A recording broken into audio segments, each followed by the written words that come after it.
Dalam surat Al-Ahzab ayat 21 Allah berfirman, A'udzubillahi minasyaitonirrajim. Bismillahirrahmanirrahim. Laqad kana lakum fi Rasulillahi uswatun hasanah. Sungguh ada bagi kalian pada diri Rasulullah sallallahu alaihi wasallam sebagai tauladan yang baik. Tauladan itu contoh. Kenapa baginda Rasul dikatakan contoh atau sebagai model? Karena baginda Rasul itu telah memiliki akhlak yang agung, yang mulia, yang menyatakan hal ini bukan manusia, Allah sendiri. Dalam surat Al-Qalam Allah berfirman, A'udzubillahi minasyaitonirrajim, wa innaka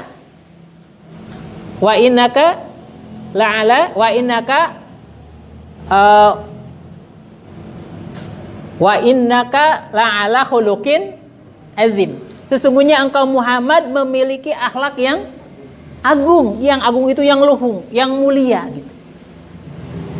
Nah, oleh karena itu pengakuan atau pernyataan yang disampaikan oleh Allah Subhanahu wa taala bahwa baginda Rasulullah adalah sebagai sosok tauladan yang memiliki akhlak yang agung, maka beliau diutus ke muka bumi dalam rangka untuk menyempurnakan akhlak. Sebagaimana sabda beliau, ya, Bismillahirrahmanirrahim, innama bu'istu liutammima makarimal akhlak. Sesungguhnya aku diutus ke muka bumi dalam rangka untuk menyempurnakan akhlak. Ini luar biasa. Nah, hadirin rahimani wa rahimakumullah. Lantas bagaimana kita tahu hari ini akhlak Rasulullah? Kan gitu. Bagaimana kita mencontoh perilaku akhlak Rasulullah? Terkait dengan hal ini perhatikan jawaban Siti Aisyah sebagai istri Rasulullah sallallahu alaihi wasallam saat beliau ditanya tentang bagaimana akhlak Rasul. Maka jawaban Siti Aisyah, kana khuluquhu al-Qur'an. Ada akhlak Rasulullah itu adalah Al-Qur'an. Oleh karena itu, maka hadirin rahimani wa rahimakumullah, sejatinya ya, kita untuk bisa mencontoh Rasulullah itu adalah paling tidak ada 3 hal terhadap Al-Qur'an. Kita harus berta'amul. Berta'amul itu berinteraksi, ya, bergaul secara intensif dengan Al-Qur'an.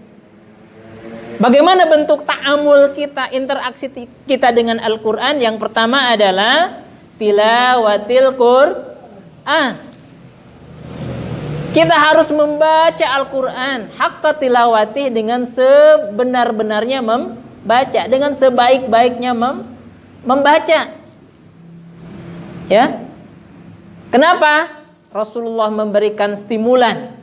Orang yang pandai membaca Al-Qur'an dengan baik, paham maknanya, mengamalkannya, dia disejajarkan dengan para malaikat yang mulia gitu.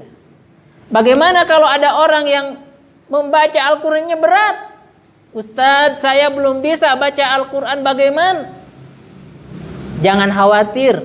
Kata Rasulullah, orang yang berat membaca Al-Qur'an tapi dia memaksakan diri membaca Al-Qur'an dengan sungguh-sungguh, kemudian dia belajar untuk memperbaiki kesalahan-kesalahannya, maka bagi orang tersebut memiliki 2 kebaikan. Masya Allah. Hadirin rahimani wa rahimakumullah, Al-Qur'an ini mukjizat dan wahyu Allah Subhanahu wa taala, al-muta'abbadu bitilawatihi, bernilai ibadah ketika dibaca. Beda dengan buku-buku yang lain. Insya Allah punya nilai ibadah juga. Tapi Al-Quran mutlak, dibacanya saja adalah punya bernilai ibadah.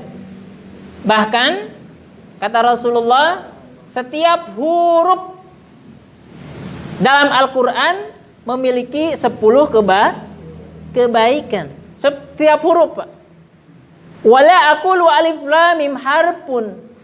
Kata Rasul, Dan aku tidak mengatakan alif lam mim itu satu huruf. Walakin alifu harfun, walamu harfun, wa mimu harfun. Alif satu huruf, lam satu huruf, dan mim satu huruf. Ketika kita membaca alif lam mim, itu sudah 3 huruf kali 10 berapa? 30 kebaikan. Belum kalau kita membaca satu surat, berapa banyak huruf yang kita baca? Tinggal kalikan saja. Kalau kita menghitung-hitung kebaikan, ya, masya Allah. Kemudian masih stimulus dari Rasulullah, ya, mendorong supaya umatnya gemar membaca Al-Quran. Kata Rasul, bacalah Al-Quran. Iqra'il Quran fa innahu ya'ti yaumal qiyamah syafi'an li ashabi. Bacalah oleh engkau Al-Quran, karena Al-Quran akan datang pada hari kiamat sebagai syafaat bagi ashabnya, bagi pembacanya, bagi ahlinya. Luar biasa. Apa itu syafaat? Pembela. Ya, kita sering membaca habis khatam Quran atau habis membaca Al-Quran, waj'alhu li hujjatan ya rabbal alamin. Ya Allah, jadikanlah Al-Quran ini sebagai pembela, gitu.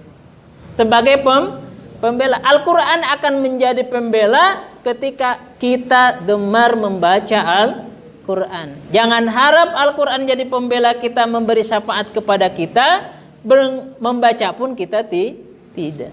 Insyaallah, ya.